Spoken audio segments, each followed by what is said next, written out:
Alors, re-bienvenue à ceux qui sont ici, bienvenue à ceux qui nous rejoignent en ligne via la vidéo et YouTube. Je vous souhaite la bienvenue. Merci, voilà, chacun d'être là. Je souhaitais la bienvenue à ceux qui nous visitent pour la première fois peut-être. Il y a mon frère et Sarah là juste devant moi. Je vois des personnes nouvelles. Soyez les bienvenus et sentez-vous à l'aise avec nous. Je voudrais commencer ce culte en lisant un psaume. C'est le psaume 100. Alors voilà ce qu'on peut voir dans ce psaume. C'est un psaume de louange. C'est ce qu'on va faire ce matin. On va louer Dieu. Alors voilà ce qui est marqué. Poussez vers l'Éternel des cris de joie.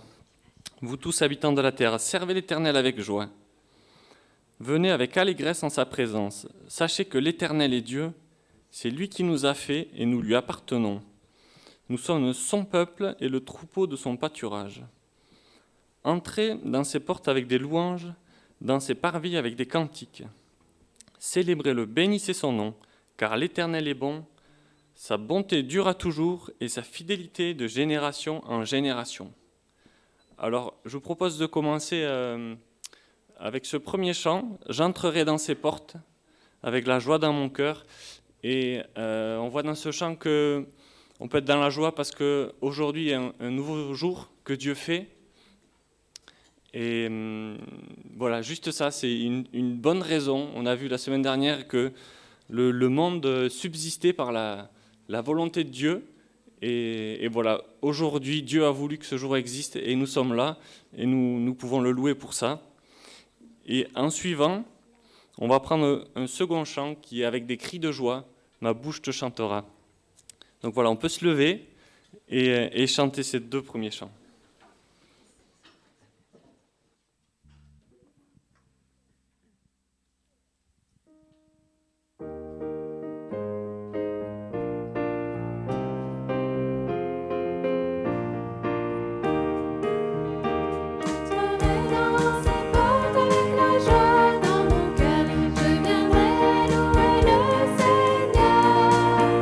Je dirai, voici le jour que l'Éternel a fait.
Je connais le bonheur à l'ombre de tes ailes, car tu es mon secours, je me soutiens. Avec des cris de joie, ma bouche te chantera. J'élèverai mes mains et te célébrerai. Avec des cris de joie, ma bouche te chantera. J'élèverai mes mains et te célébrerai. J'aime te contempler,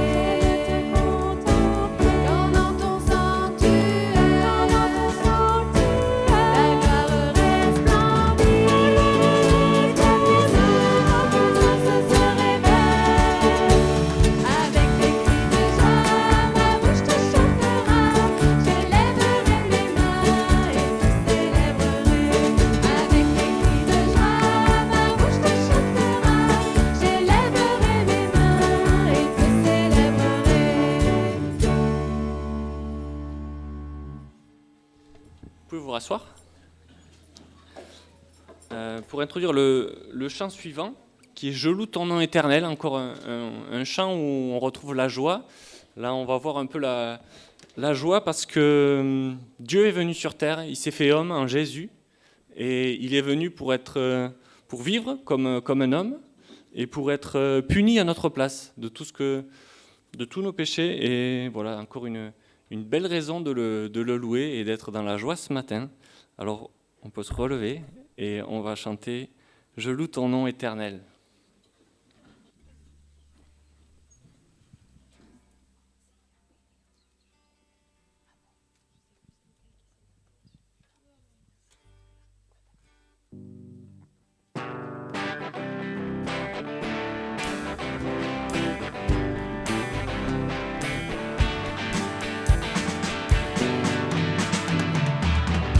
Je loue ton nom éternel,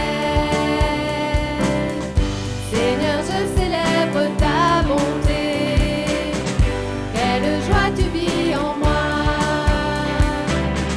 quelle joie tu viens pour nous sauver. Tu viens du ciel sur la terre, montrer la voie de la terre à la croix. Pour moi, de la croix jusqu'au trône, du tombeau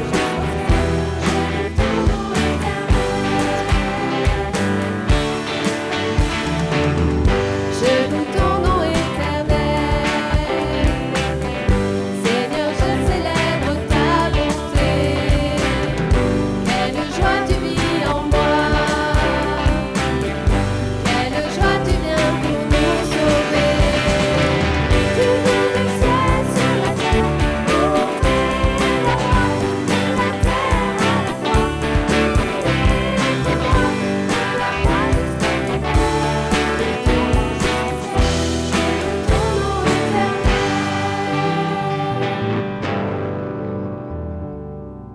ciel, je loue ton nom éternel. Vous pouvez vous rasseoir quelques instants. Alors on vient de chanter 3 chants qui nous parlaient un peu de joie. C'est bien d'être dans la joie. Paul va dire aux Thessaloniciens, réjouissez-vous, pardon, j'ai plus le passage. Il va nous dire à l'impératif, soyez toujours joyeux, pardon, je l'avais perdu. Voilà, c'est l'impératif, ça peut être naturel dans certaines circonstances de notre vie, tout va bien, on peut être joyeux, mais parfois, on traverse des difficultés, on peut traverser la maladie, le deuil, la souffrance, on peut avoir perdu notre emploi, on peut avoir pas mal de problèmes dans notre vie, et c'est là que ça va être plus dur d'être dans la joie. Alors voilà, je parlais tout à l'heure du printemps. Hier, on est rentré dans une nouvelle saison. Je ne sais pas quelle est la saison de ta vie aujourd'hui. Tu es peut-être en automne, en hiver. Tout est en train de mourir. Mais voilà ce que je veux déclarer dans ce chant qui suit. Je viens déclarer que mon Dieu règne. Il se tient près de ceux qui le craignent. Je viens l'adorer, crier ma foi. Jésus mon sauveur, Jésus mon roi. Au-dessus de toute force, au-dessus de toute autorité, tu règnes à jamais. Voilà, quelle que soit la saison de notre vie, Dieu est au contrôle. Et voilà, nous pouvons nous appuyer sur ces paroles et le déclarer vraiment avec foi, le chanter de tout notre cœur. Et on va aussi enchaîner un second chant qui est « Qui donc dans le ciel est semblable à toi ?» pour voir un peu qui est notre Dieu et se confier en lui, parce que lui n'est pas dépassé par les événements et il a toutes choses entre ses mains. Alors voilà, on peut se relever pour chanter ces deux chants.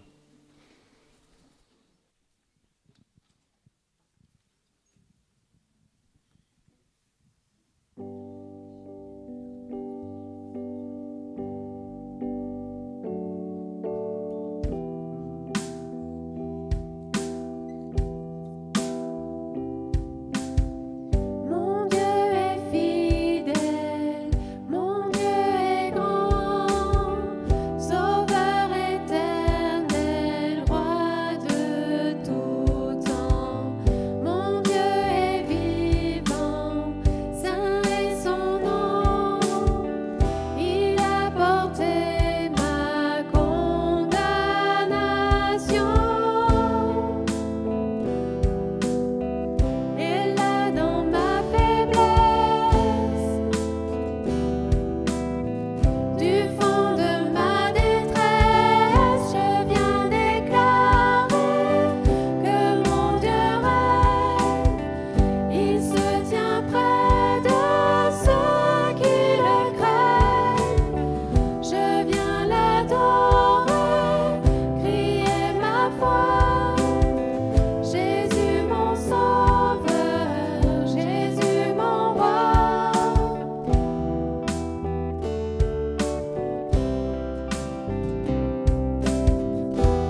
pouvez rester debout, je vais être très court. Dans ce chant, on vient de chanter quelques caractères de Dieu. Je ne sais pas si vous les avez encore en mémoire. Je les ai réécrits, c'est « Tu pourvoiras ». On a un Dieu qui répond, on a un Dieu qui est le Dieu de paix, on a un Dieu qui nous protège et qui nous nourrit, et on a un Dieu qui est vivant. Et dans le chant que nous allons prendre maintenant, c'est Yahweh, c'est l'Éternel qui est notre bon berger et qui nous conduit dans de verts pâturages. Alors voilà, on peut prendre ce chant maintenant.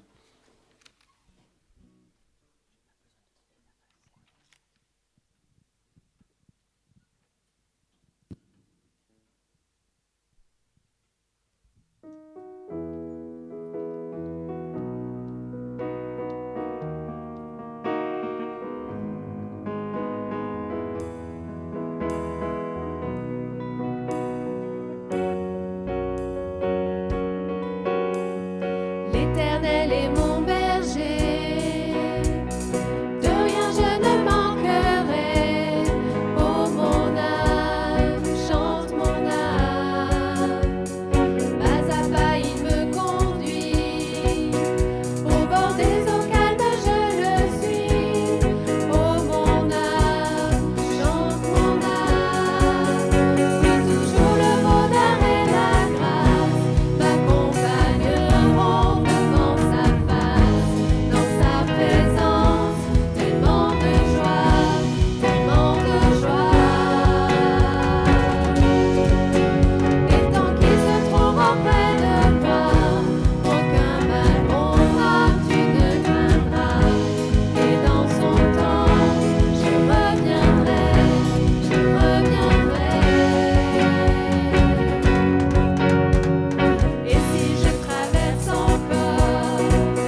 rasseoir.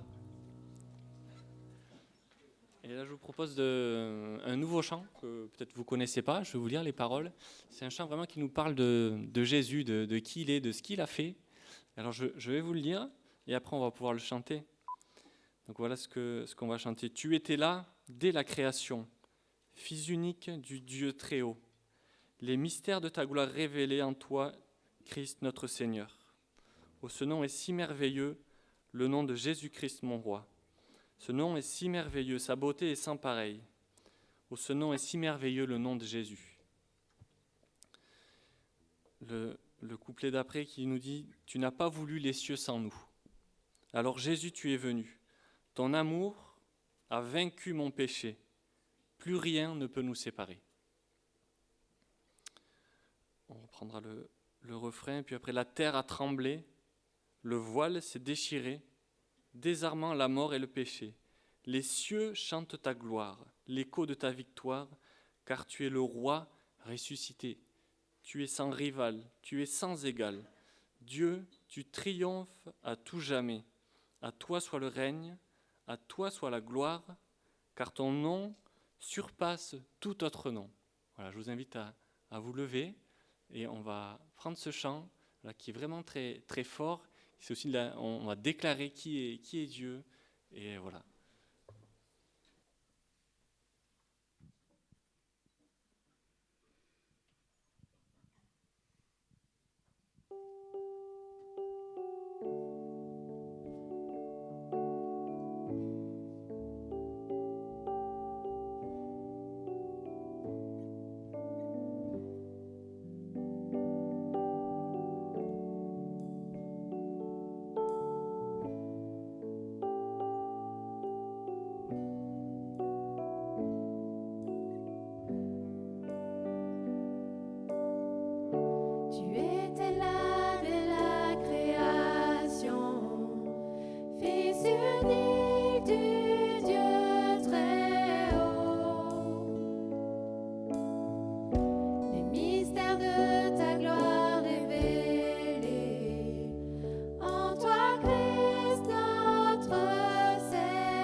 vous asseoir. C'est pas toujours facile de chanter un nouveau chant, mais il faut bien commencer pour apprendre. Et là, voilà, il nous reste un chant à chanter. Le chant que j'ai choisi, c'est « Tu as choisi la croix ». Et avant de le chanter, je voudrais lire un passage du jardin de Gethsémane, où on voit que Jésus a choisi d'aller jusqu'au bout, et il a choisi pour nous. Alors voilà, c'est dans Matthieu 26, au verset 36. Là-dessus, Jésus alla avec eux dans un lieu appelé Gethsémane. Il dit aux disciples, « Asseyez-vous ici pendant que je m'éloignerai pour prier. » Il prit avec lui Pierre et les 2 fils de Zébédée. Il commença à éprouver de la tristesse et des angoisses. Il leur dit alors, « Mon âme est triste jusqu'à la mort. Restez ici et veillez avec moi. » Puis, ayant fait quelques pas en avant, il se jeta sur sa face et pria ainsi, « Mon Père, s'il est possible que cette coupe s'éloigne de moi. Toutefois, non pas ce que je veux, mais ce que tu veux. » Et il vint vers les disciples qu'il trouva endormis, et il dit à Pierre, « Vous n'avez donc pu veiller 1 heure avec moi ? Veillez et priez afin que vous ne tombiez pas dans la tentation. L'esprit est bien disposé, mais la chair est faible. » Il s'éloigna une seconde fois et pria ainsi, « Mon Père, s'il n'est pas possible que cette coupe s'éloigne sans que je la boive, que ta volonté soit faite. » Il revint et les trouva encore endormis, car leurs yeux étaient appesantis. Il les quitta et s'éloignant, il pria pour la 3e fois, répétant les mêmes paroles. Voilà, et on voit que Jésus a choisi d'aller jusqu'au bout. Il savait ce qu'il attendait, mais il l'a fait par amour pour nous. Alors voilà, on peut se lever pour chanter ce dernier chant. Tu as choisi la croix.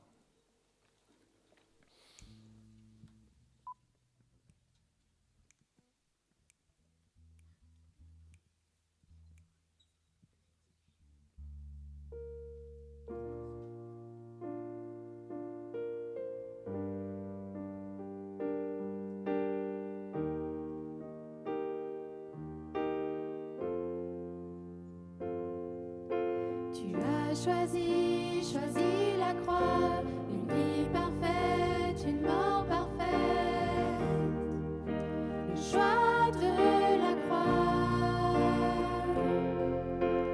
Ta couronne était d'épines, tu nous couronnes de ta vie, le choix de la croix. Et quand ton âme était brisée d'angoisse, soumis jusqu'à la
pouvez vous asseoir.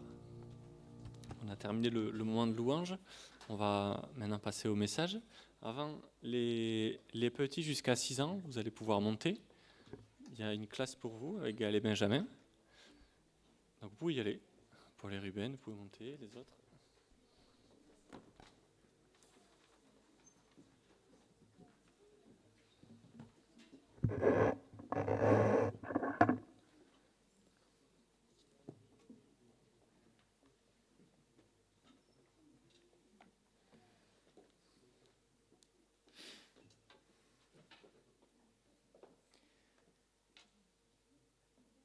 Alors tout d'abord, merci au groupe de louanges qui prépare ces chants et que nous écoutons et avec lesquels nous pouvons chanter de tout notre cœur. C'est important d'exprimer notre adoration, notre joie de connaître le Seigneur. Et pour nous, le Seigneur n'est pas une religion, hein, c'est une personne, c'est notre Créateur, c'est notre Rédempteur et c'est lui que nous voulons glorifier.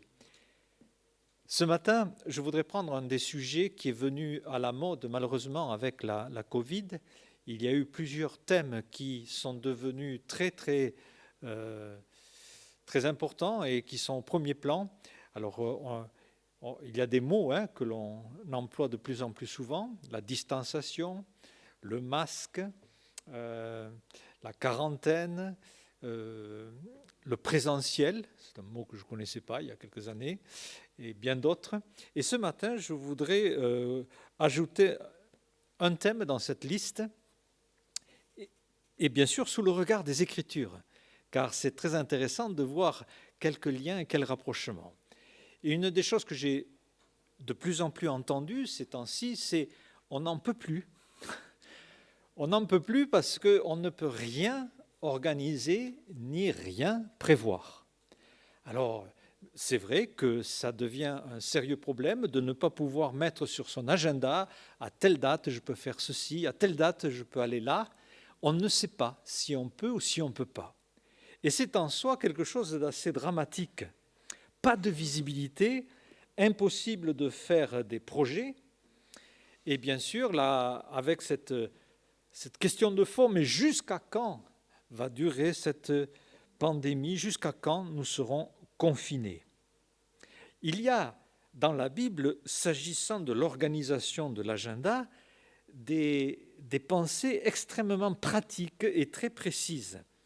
Et je pense qu'il est bon de revenir dans la perspective biblique pour nous, chrétiens, et qui voulons dépendre de l'Écriture. Alors, bien sûr, un des premiers versets qui me vient à l'esprit, c'est Jacques, chapitre 4. « À vous maintenant qui dites aujourd'hui ou demain, nous irons dans telle ville, nous y passerons une année, nous trafiquerons, c'est un vieux verbe qui veut dire nous ferons des affaires, nous gagnerons, vous qui ne savez pas ce qui arrivera demain. Car qu'est-ce que votre vie? Vous êtes une vapeur qui paraît pour un peu de temps et qui ensuite disparaît. Vous devriez dire au contraire, si Dieu le veut, nous vivrons et nous ferons ceci ou cela. » Et il y a des chrétiens en ce moment qui sont paniqués parce que, justement, ils pensent vivre dans un moment absolument particulier. Et on se demande, mais que dois-je penser de ces moments particuliers? Eh bien, sachons tous une chose, nous sommes tous à la même enseigne. Si Dieu le veut, nous vivrons. Mais à un moment donné, la vapeur va disparaître et ça va s'arrêter. Et nous sommes suspendus au bon vouloir de Dieu pour la durée de notre vie. Tout est là. Et il est impossible, bien sûr, de se projeter dans le futur. Comme cet homme qui disait « Ah, voilà, j'ai une bonne retraite, mes greniers sont pleins, je vais pouvoir en profiter. » Insensé, dit la Bible, cette nuit même, ton âme te sera redemandée. C'est vrai de notre côté qu'on ne peut pas vivre le présent sans avoir un regard sur le futur. Mais il faut aussi avoir le bon regard. Par exemple, dans Proverbe 20, verset 4, il est dit « À cause du froid, le paresseux ne laboure pas. » À la moisson, ils voudraient récolter, il n'y a rien. Donc tous les agriculteurs et tous ceux qui ont un contact avec la terre savent que leur acte présent va conditionner aussi leur acte futur. Car si on ne sème pas, on ne va pas récolter. Et il est vrai que nous avions peut-être fait des projets. Quel est le pasteur, en début 2020, s'était imaginé dans son agenda, au mois de mars, l'église sera fermée, plus de culte, plus rien. Personne. Personne n'avait imaginé cela. Et bien des chrétiens sont perturbés par l'apparent chaos que génèrent toutes ces incertitudes. Et déjà, peut-être au début de 2021, vous aviez imaginé faire des choses qui n'ont pas pu se faire ou qui ont été contrariées. Et beaucoup de chrétiens ne voient dans toutes ces mauvaises surprises que des obstacles placés par l'ennemi, par le diable. Et que normalement, nous chrétiens, on doit être en dehors de tout ça et vivre dans une réelle bénédiction. Et quand des épreuves arrivent, quand des bouleversements arrivent, nous sommes tous spontanément devant notre Père céleste et on crie « Seigneur, sors-moi de là !» Et peut-être c'est un peu vos prières de temps en temps « Sors-moi de là !» Cette idée « Seigneur, sors-moi de là », elle n'est pas nécessairement mauvaise. Elle n'est mauvaise que si elle est unique.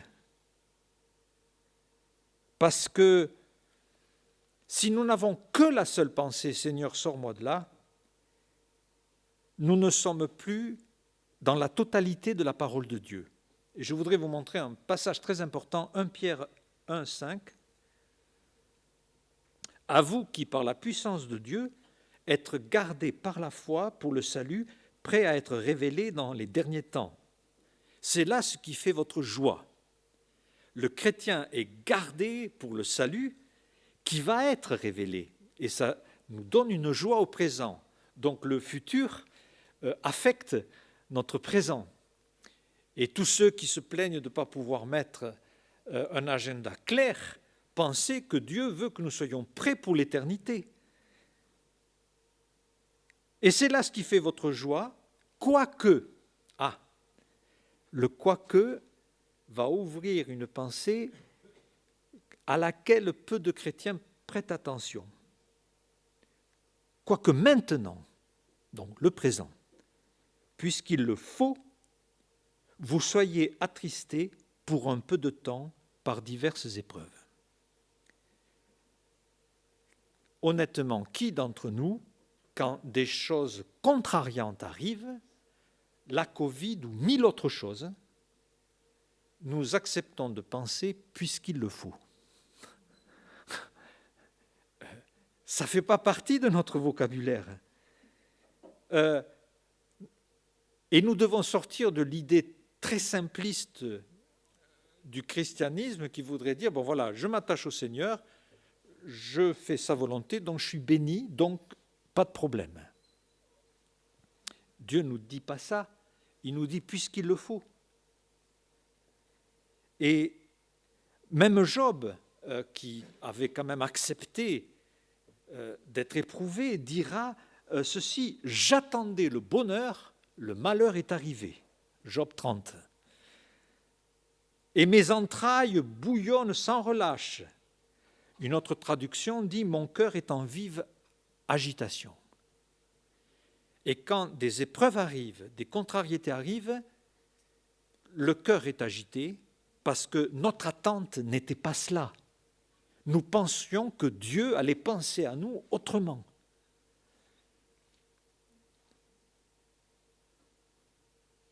Ce qui fait notre joie, selon Pierre, c'est le futur. Quoique, maintenant, aujourd'hui, puisqu'il le faut, vous soyez éprouvés. Et ces épreuves qui bouleversent l'agenda, nous ne les comprenons pas. Nous ne les comprenons pas, d'autant que justement, la Bible, et nous allons le voir, nous montre bien que notre vie ici-bas est très éphémère. Pierre a parlé comme une vapeur qui passe en quelques instants. Et l'arrivée, si vous êtes cloué au lit, l'arrivée de ces moments, vous dites, mais ce n'est pas le moment, j'ai tellement de choses à faire. Comment ça peut se vivre? Et stopper dans son service pour Dieu, parce que Job servait le Seigneur, il était rayonnant, il faisait des visites, il encourageait les autres. Eh bien, cloué au lit, il va dire ceci dans le chapitre 10, verset 20, « Mes jours ne sont-ils pas en petit nombre? Mais qu'il me laisse, qu'il se retire de moi, que je respire un peu. » Et Job calcule en se disant, bon, déjà la vie est courte, je n'ai pas le temps pour être éprouvé. Je n'ai pas le temps de tomber malade ou d'être stoppé. Attendre une joie parfaite qui viendra plus tard. C'est ce que nous dit 1 Thessaloniciens 1,9. On raconte à notre sujet quel accès nous avons eu auprès de vous et comment vous vous êtes convertis à Dieu en abandonnant les idoles pour servir le Dieu vivant et vrai et pour attendre des cieux le Fils qu'il a ressuscité des morts, Jésus qui nous délivre de la colère à venir. Dans le salut, dans notre attachement au Seigneur, nous avons une triple dimension par rapport au passé, au présent et au futur. La conversion modifie bien sûr le passé, on abandonne les idoles, les choses auxquelles on tenait avant, on les abandonne. Pour le présent, il s'agit maintenant de servir. Et en ce qui concerne le futur, nous attendons. Et c'est cela peut-être un gros problème pour nous, c'est d'apprendre à attendre. Parce que Dieu ne nous dit pas quand on va sortir de l'épreuve et de notre condition présente. Souvenons-nous de Paul, il chantait en prison. Alors, ce n'est pas simplement le fait qu'il chante enchaîné en prison, qui est déjà quelque chose de remarquable, car ce n'est pas toujours évident pour un chrétien de chanter quand ça va mal, mais il chante aussi ne sachant pas combien de temps il va rester en prison.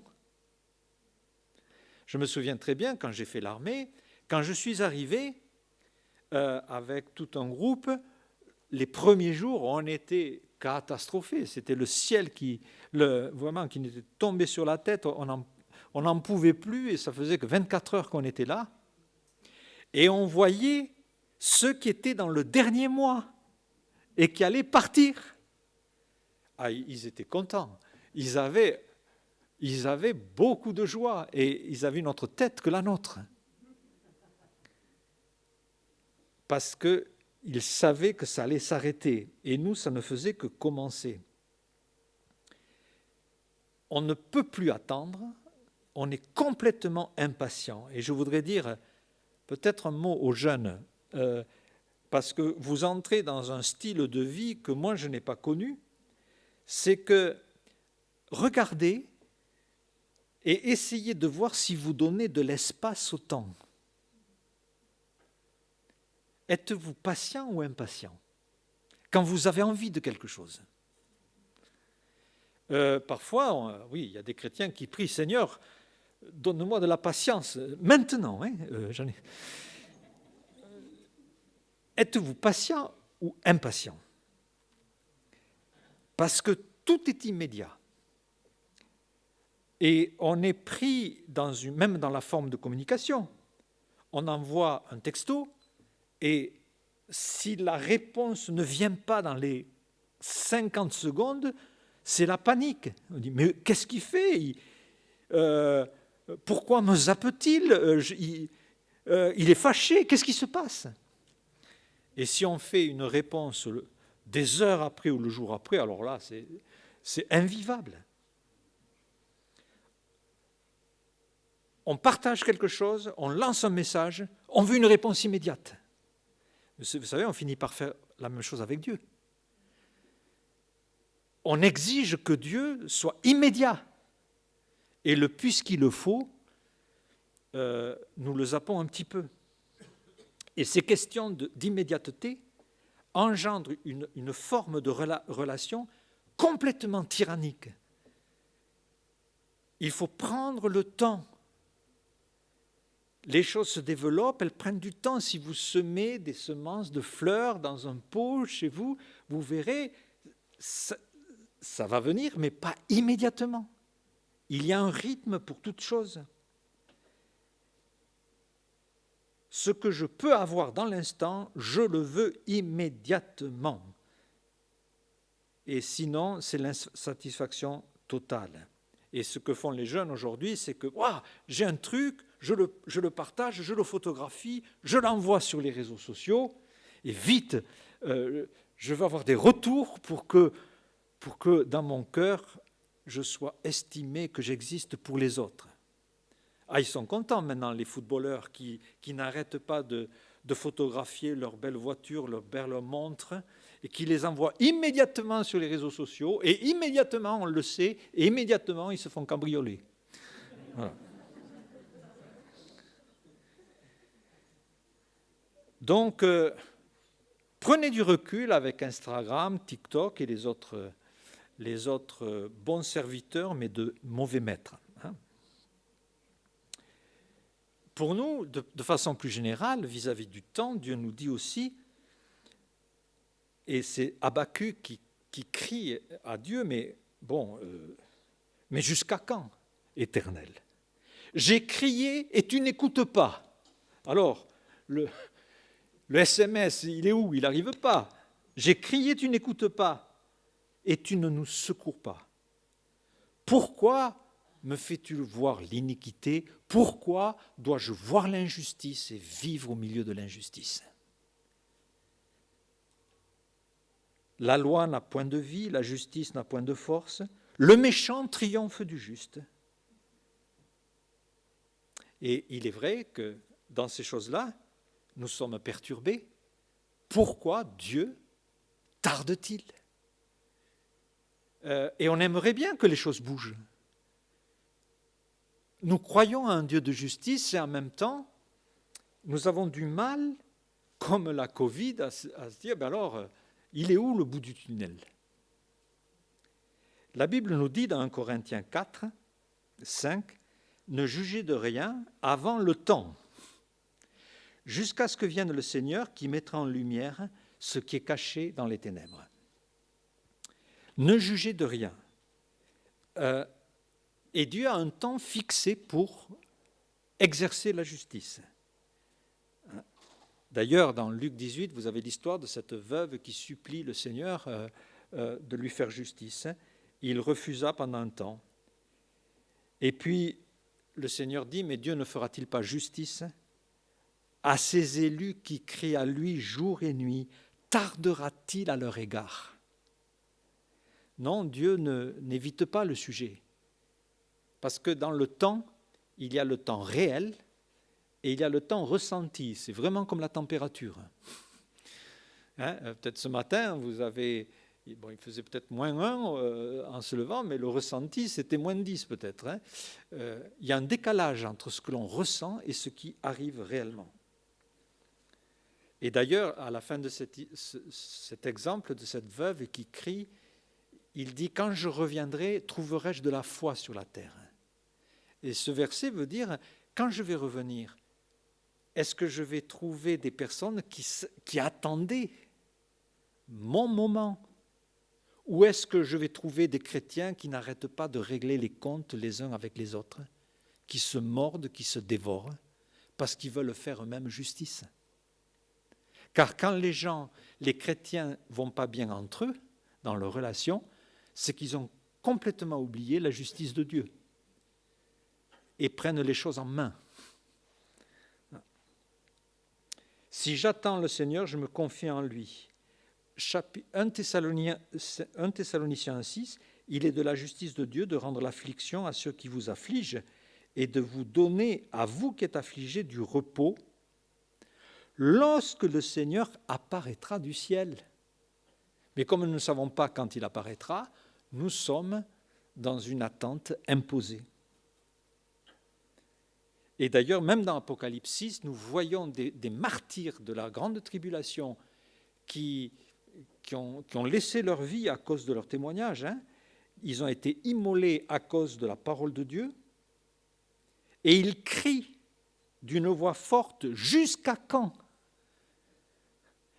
Même passés dans l'éternité, ces âmes-là, ces martyrs crient, mais jusqu'à quand, Seigneur, tarderas-tu à juger? Il leur tarde que Dieu fasse justice. Et le mot employé ici par Seigneur n'est pas le terme kurios, traduit par Seigneur, ni le terme rabbi, qui est traduit par maître souvent, mais c'est le terme dans l'original despote. Despote, autrefois, ne voulait pas dire quelqu'un de tyrannique. Despote, c'était le nom d'un maître de maison ou d'un chef de famille qui avait l'autorité et qui enclenchait, voilà, on prend cette décision et on l'exécute. C'était quelqu'un qui mettait à exécution, en tant que chef de famille, ce qui devait être fait. Ce n'est qu'au XVIIe, XVIIIe siècle que ce terme deviendra péjoratif. Quand Dieu nous parle, il essaie de nous faire comprendre que notre ressenti peut nous poser problème et qu'en fait, ce qui nous paraît long n'est pas si long que cela. Trois petits exemples rapidement. L'espérance de vie. Job nous dit au chapitre 1, verset 27, « Mes jours sont plus rapides qu'un courrier, ils passent comme les navires de jonc, et ils passent comme l'aigle sur sa proie. » Et Job a pris 3 images de choses qui se déplacent très vite, dans 3 endroits différents. Hein. La terre, l'eau et le ciel. Les courriers, parce qu'autrefois ça se faisait à cheval et on voyait passer quelqu'un au galop, hein, ou les navires de jonc qui étaient très rapides, ou l'aigle qui fond sur sa proie. Voilà l'espérance de vie de quelqu'un. Vous avez d'autres passages dans le psaume 103, « Mes jours sont comme l'herbe qui passe ». Psaume 8,9, « Vous êtes comme une vapeur, hein, qui paraît pour un temps et qui disparaît. » Et quand vous allez, peut-être aujourd'hui ou bientôt, faire bouillir des pommes de terre ou des pâtes, vous allez être là devant la casserole, regardez la vapeur qui monte et qui, suivez-la. Elle part vite. Hein. Ben, Dieu nous dit, voilà le temps de notre vie. Tout d'un coup, c'est impressionnant. C'est rien. Mais le chrétien peut-il être parfaitement heureux? Dans un sens, je ne le crois pas. Je ne le crois pas parce que Romains 8 nous montre bien, au chapitre 8 et verset 22, que nous sommes dans une création qui soupire et qui souffre les douleurs de l'enfantement. Et ce n'est pas simplement la création qui aimerait être débarrassée de toutes les malédictions possibles, de toutes les maladies possibles. Nous aussi, nous souffrons avec elle, et pourtant nous avons les prémices de l'esprit. Et nous soupirons en attendant, voilà encore ce mot, nous soupirons en attendant l'adoption et la rédemption du corps. Et 2 Corinthiens 5,4 nous dit, nous sommes dans cette tente et nous gémissons. Nous gémissons. Accablés, parce que nous voulons non pas nous dépouiller, mais nous revêtir, afin que ce qui est mortel soit englouti par la vie. Et quand on pense à ce qu'a dit Pierre, c'est là ce qui fait votre joie, quoique maintenant, puisqu'il le faut, vous soyez attristés. Alors, nous avons souligné puisqu'il le faut, mais je vous demande maintenant de souligner, quoique pour un peu de temps par diverses épreuves, puisqu'il le faut, vous soyez attristés pour un peu de temps. Un peu de temps. Oui, même toute la vapeur, l'herbe, le courrier qui passe, toute notre vie, eh bien, Dieu nous dit, c'est un peu de temps. Il va falloir tenir, attendez, c'est un peu de temps. Par rapport à la vie qui nous attend, à l'éternité qui est devant nous. Et bien sûr, nous pensons que c'est interminable. Mais Dieu nous demande d'intégrer aussi l'idée que c'est peu de temps. Alors nous avons un autre exemple avec Israël, psaume 74, vous le regarderez de près. Souviens-toi de ton peuple que tu as acquis autrefois. Et dans ce psaume, plusieurs fois, n'oublie pas, souviens-toi, rappelle-toi, hein, souviens-toi. Et puis, le psalmiste se dit, voilà, c'est une catastrophe, on n'a plus rien, on a mis le feu au sanctuaire, il a disparu, on a profané la demeure de ton nom. Et ils disaient, les ennemis d'Israël disaient dans leur cœur, traitons-les avec violence. Ils ont tout brûlé. Nous ne voyons plus rien, plus de signes, il n'y a plus de prophètes. Et personne parmi nous qui sache jusqu'à quand. Vous voyez ? Et ces persécutions des Juifs d'Israël au présent, ça nous paraît interminable. Et puis il y a un passage qui m'a surpris, c'est Ésaïe 54, qui tout d'un coup donne une autre dimension, chamboule la vision des choses entre le ressenti et le réel. Pendant quelques instants, dit le Seigneur, je t'avais abandonné. Quelques instants. Il faut pouvoir l'accepter cela. Quelques instants. Mais avec une grande affection, je t'accueillerai. Dans un instant de colère, je t'avais dérobé ma face, mais avec un amour éternel, j'aurai compassion de toi. Et nous, de notre côté, nous trouvons que c'est interminable, jusqu'à quand? Et pour Dieu, c'est un instant. Mais mon amour ne s'arrête pas. Il ne s'arrête pas. Et c'est pareil avec son retour. Le Seigneur dit plusieurs fois, je viens bientôt. On est surpris dans Apocalypse 22, 2 fois il est dit, je viens bientôt. On a du mal, parce que ça fait longtemps que c'est écrit, je viens bientôt. Mais la Bible nous parle bien que pour le Seigneur, 1000 ans, c'est comme un jour. Et donc, pour Dieu, ce n'est rien. Et quand on va vraiment connaître l'éternité, ce n'est rien. On veut beaucoup de visibilité dans le calendrier, hein, mais voilà, le temps est court. 1 Corinthiens 7, 29, je vous le dis frère, le temps est court. Et le mot littéral du temps est court, c'est sustello.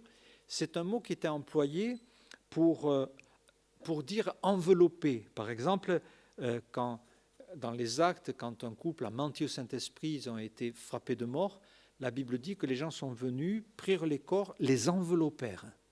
Sustello. Le temps est court, il est enveloppé, il est resserré.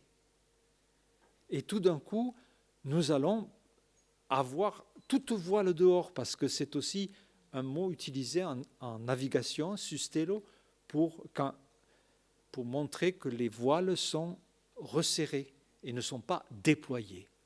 Dieu nous dit, ce que vous vivez, c'est qu'un instant. Et bientôt, les voiles seront déployées.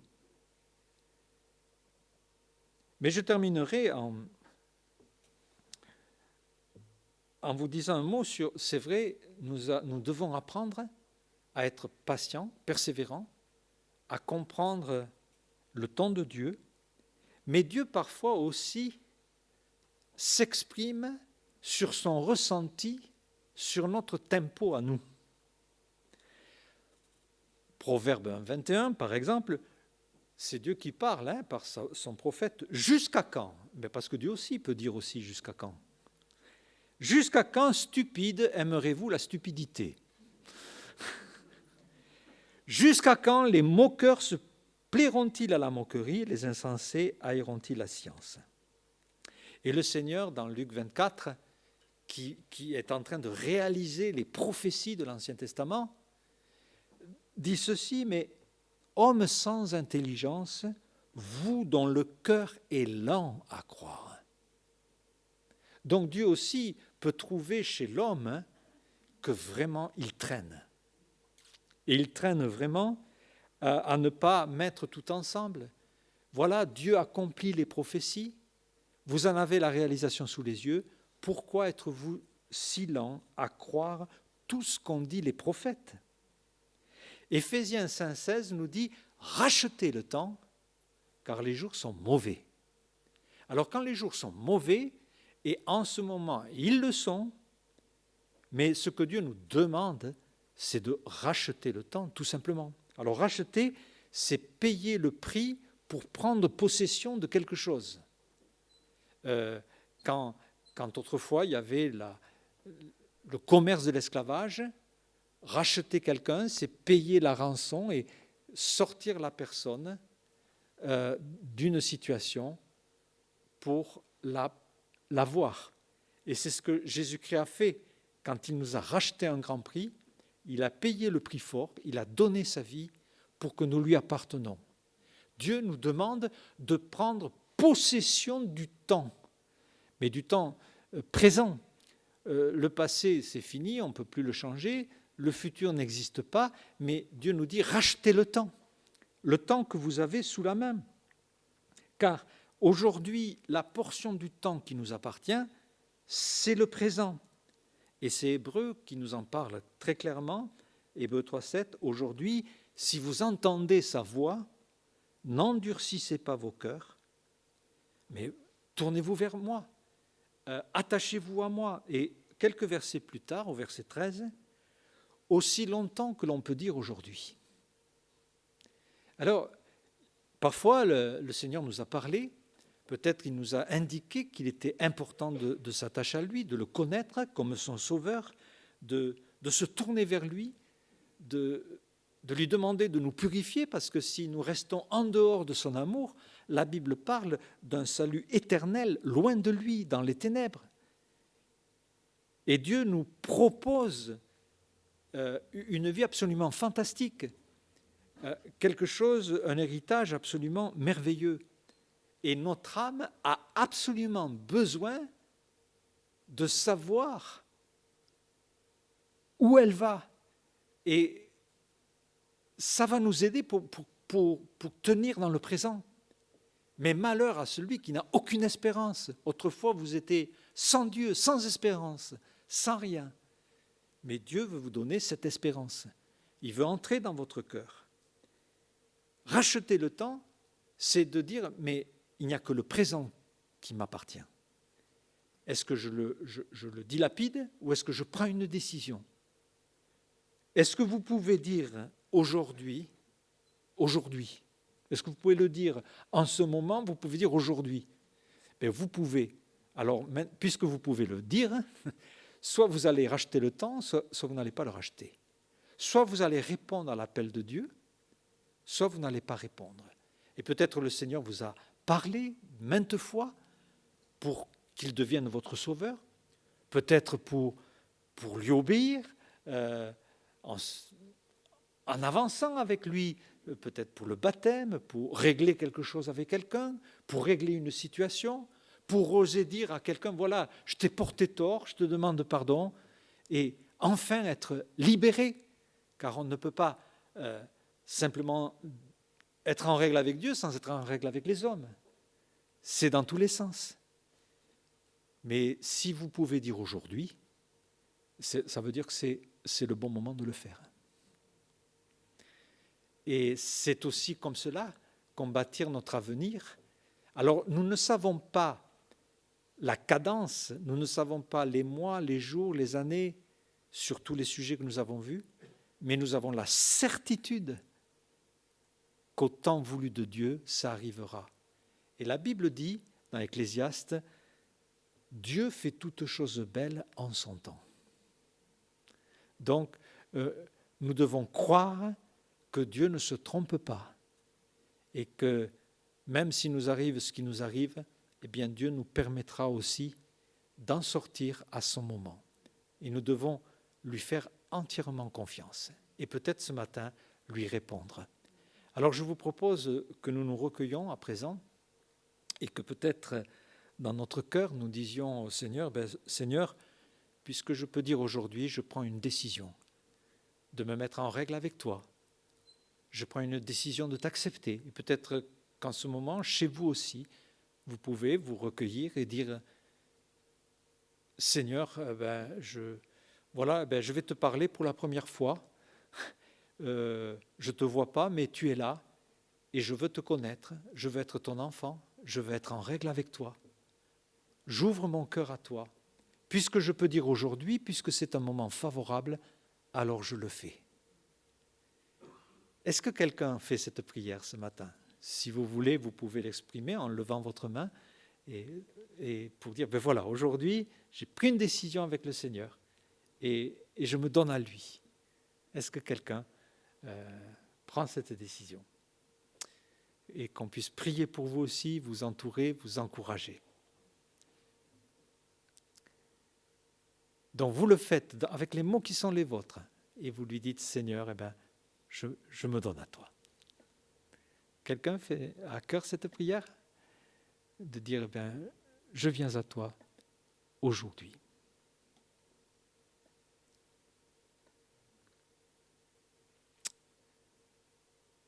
Que le Seigneur vraiment parle à notre cœur ce matin et nous donne vraiment de le prendre au sérieux, de racheter le temps comme il le désire.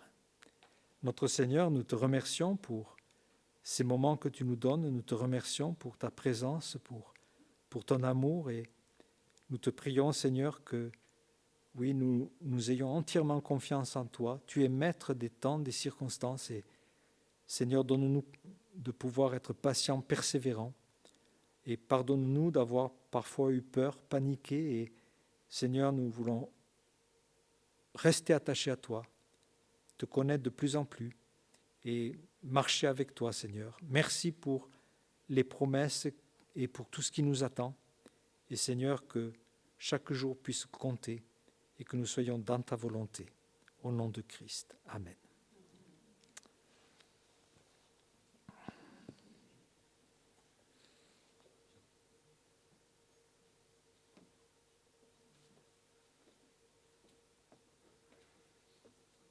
Merci Alain pour le message.